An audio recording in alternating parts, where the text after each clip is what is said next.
Brains, brains, and more brains. Ever wonder what it would be like to live through a zombie apocalypse? Not just binge-watch The Walking Dead while stress-eating chips and salsa. Though, let's be honest, that's a pretty good start. We're talking full-on, flesh-eating, world-ending zombie mayhem. Would you be the first to go, tripping over your own feet while screaming like a little kid? Or would you be the ultimate survivor, ninja kicking your way through hordes of the undead?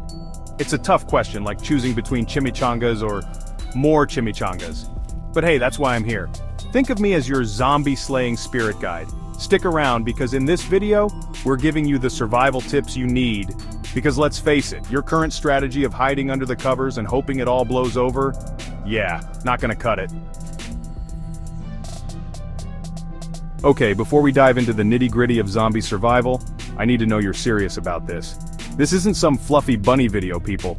This is life or death, or undeath. So smash that like button, subscribe to the channel, and hit the notification bell. Do it now. I know, you're probably thinking, dude, it's 3 minutes in, chill.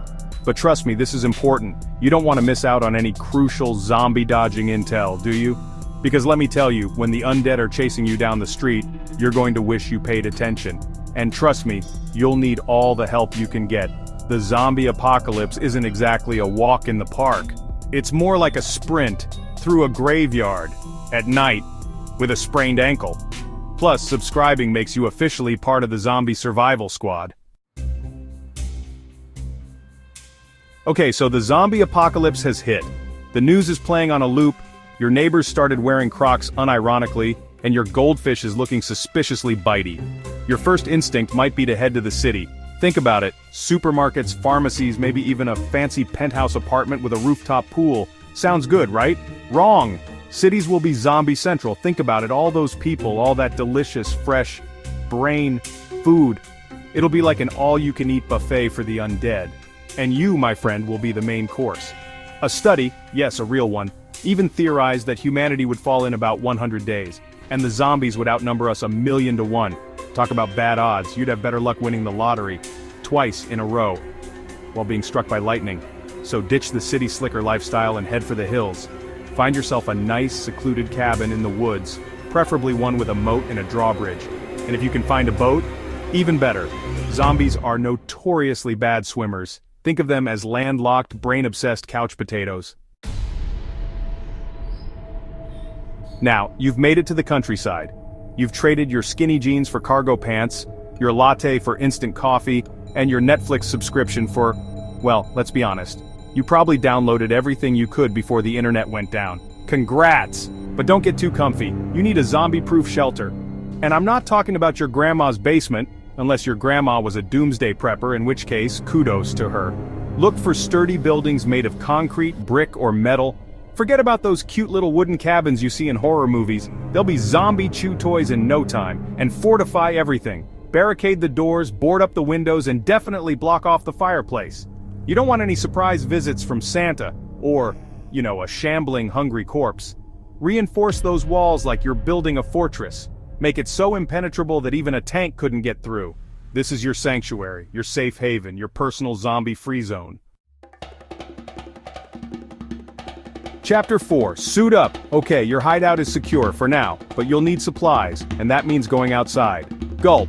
So time to get your zombie fighting outfit together. And no, your I Heart Zombies t-shirt doesn't count. Think less fashion, more function, hockey pads, gloves, a helmet, anything that can protect you from bites and scratches. Remember, it's better to look weird and survive than to look stylish and become zombie food. Find some thick leather or heavy-duty canvas clothing. You want something that can withstand a few chomps. And don't forget about footwear. Sturdy boots are a must. Remember, this isn't a fashion show. This is about survival. So ditch the stilettos and embrace your inner warrior. Chapter 5. Gather the essentials and a little humor because why not?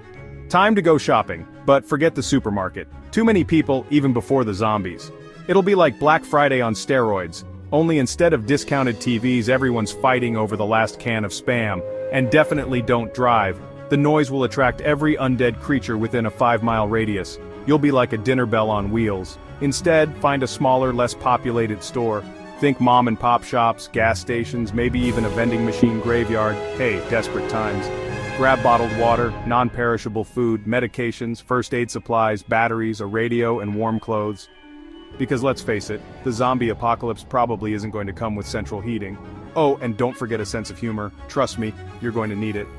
Pack a joke book, download some stand-up comedy specials, or just memorize a few good knock-knock jokes. Because even in the midst of a zombie apocalypse, a little laughter can go a long way. Plus, it's a lot more pleasant than listening to the moans of the undead. Chapter 6. Mask your scent. Ew, but also smart. Okay, you've got your supplies, your trusty weapon, a spork, bold choice, and your sense of humor. But there are way more zombies outside now. They're like ants at a picnic. Only instead of potato salad, they're after your brains. Time for a stealth mission. And by stealth mission, I mean we're going full-on zombie camouflage. If you can't hide or distract them, you might have to blend in. And by blend in, I mean smell like a zombie. Yeah, I know, gross. But hey, survival is survival. Think of it as the ultimate perfume counter-challenge. Find the scent that best says, "I'm already dead, please move along." Researchers have even created a perfume called Eau de Death. It smells like rotting flesh. Chic, right? So find some zombie guts. Ew, I know, but stay with me. Smear them on yourself. Double U. And try not to breathe through your nose. You'll be practically invisible to those brain-hungry monsters. Chapter 7. Improvisation is key. Channel your inner MacGyver. Remember, in a zombie apocalypse, improvisation is your best friend. No fancy weapons? No problem. A crowbar, a baseball bat, even a well-aimed rock can be a lifesaver. Just remember, aim for the head. That's where the brains are. And speaking of brains, get creative. Empty out that can of beans you've been saving and fill it with nails and screws. Boom! You've got yourself a makeshift grenade. Find a discarded bicycle? Congrats! You've got yourself some sweet new wheels. Just be prepared for a workout, because those things aren't exactly known for their suspension. The point is, don't be afraid to think outside the box, or the can, or the bicycle. In the zombie apocalypse, resourcefulness is just as important as toilet paper, maybe even more so. Chapter 8. Know your enemy, because knowledge is power, and brains.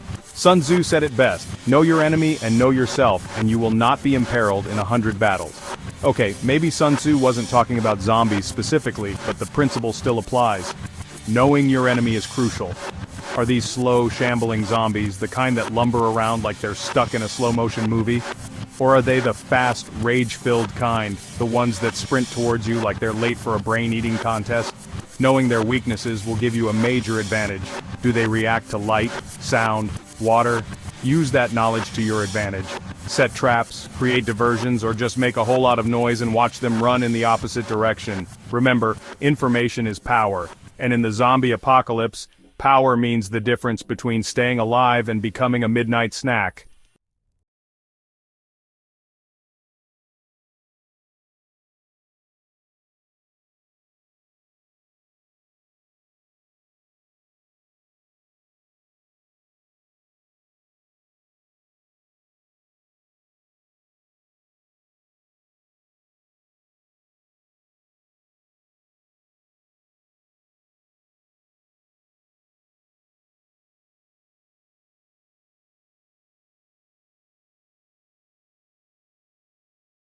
Wisely.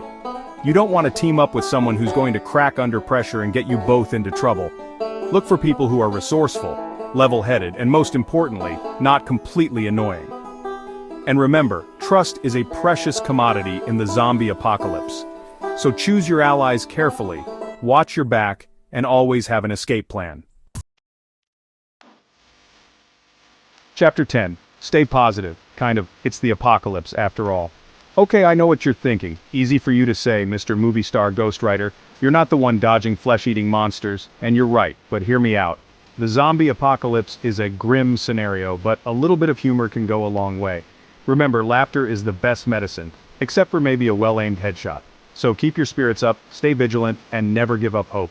Watch a sunset, read a book, or just spend some quality time with your newfound zombie-slaying squad. Because even in the darkest of times, it's important to remember the things that make life worth living. Even if those things now include dodging brain-hungry corpses on a daily basis. Outro, you got this. Maybe. And that's it. Your ultimate zombie survival guide. Brought to you by yours truly, the Merc with a mouth, or at least the ghostwriter channeling him. You're now armed with the knowledge and wit to survive the undead apocalypse. Now, before you go off and start practicing your zombie fighting techniques, don't forget to like this video, subscribe to Conrad's Brain Candy, and hit that notification bell. Seriously, do it now. You don't want to miss out on any future survival tips, do you? And who knows, maybe one day, these tips will save your life.